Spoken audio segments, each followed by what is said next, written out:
চাল পরিমাপে কারচুপির অভিযোগ ত্রিপুরা খোয়াই জেলা তেলিয়ামুড়ার সরকারি ন্যায্য মূল্যের দোকানে। তদন্তের আশ্বাস খাদ্য দপ্তরের। সরকারি ন্যায্য মূল্যের দোকানে চাল পরিমাপে ব্যাপক কারচুপির অভিযোগ ঘিরে তীব্র চাঞ্চল্য ছড়ালো ত্রিপুরা খোয়াই জেলা তেলিয়ামুড়ার কালীটিলা এলাকায়। কাঠগড়ায় কালীটিলার রেশন দোকানের লাইসেন্স প্রাপক সবিতা দত্ত লস্কর রায়।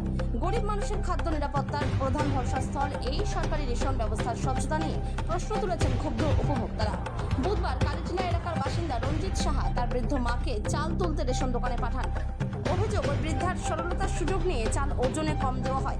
বাড়ি ফিরে চাল পুনরায় ওজন করতেই ধরা পড়ে বড়সড় গরমিল। নির্ধারিত পরিমাণের চেয়ে চাল অনেকটাই কম দেওয়া হয়েছে দেখে ক্ষোভে ফেটে পড়েন রঞ্জিত সাহা নামে ওই গ্রাহক। তড়িঘড়ি রেশন দোকানে গিয়ে রেশন মালিকের কাছে এই কারচুপির প্রতিবাদ জানান তিনি, কিন্তু সেখান থেকে কোনো সন্তোষজনক বা স্থায়ী সমাধান মেলেনি বলে অভিযোগ।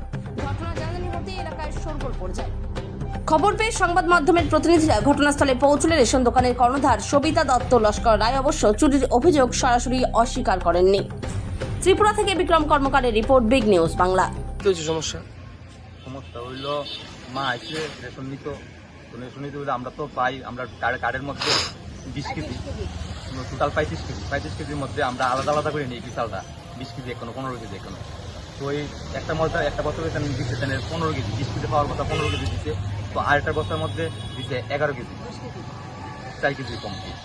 তো তাই আইসি করে তাই তো অস্বীকার করতেছে।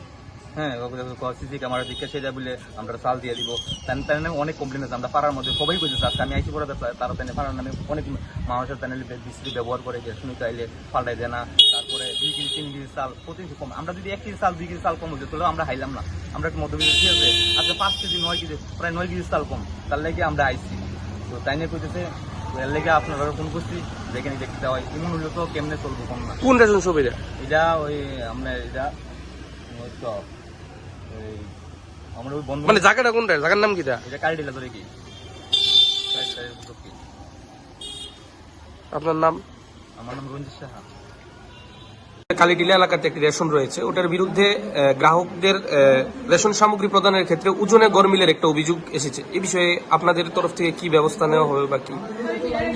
আমরা রেগুলারই ইন্সপেকশন করি, কিন্তু এতদিন ইন্সপেকশন করলে কোনো রকম অভিযোগ আসে রেশন শপটা। ওই রেশন শপটা একদম পাঞ্চুয়াল, উনি একদম পাঞ্চুয়াল, ঠিক সময় মতো সবকিছু ওনার রেশন শপে থাকে। আপাতত এখন অব্দি কোনো কমপ্লেন আসে। এখন যেহেতু এই অভিযোগটা এসেছে, আমরা নিশ্চয়ই ইন্সপেকশন করে দেখবো যে ওনার ওয়েট মেশিনে কোনো গরমিল আছে। আর এখন ওয়েট মেশিন যেটা আগের ছিল, এটা সামনের উইক থেকে আবার চেঞ্জ হয়ে যাচ্ছে। যেই নতুন ওয়েট মেশিনটা আসছে, এটা পজ মেশিনের সাথে কানেক্টেড। তো স্লিপটা যখন বেরোবে, ওইটার মধ্যে ওই ওয়েটটাও লেখা থাকবে এখন থেকে। মানে স্লিপ যেটা বেরোবে, ওটা পজ মেশিনের সাথে কানেক্টেড।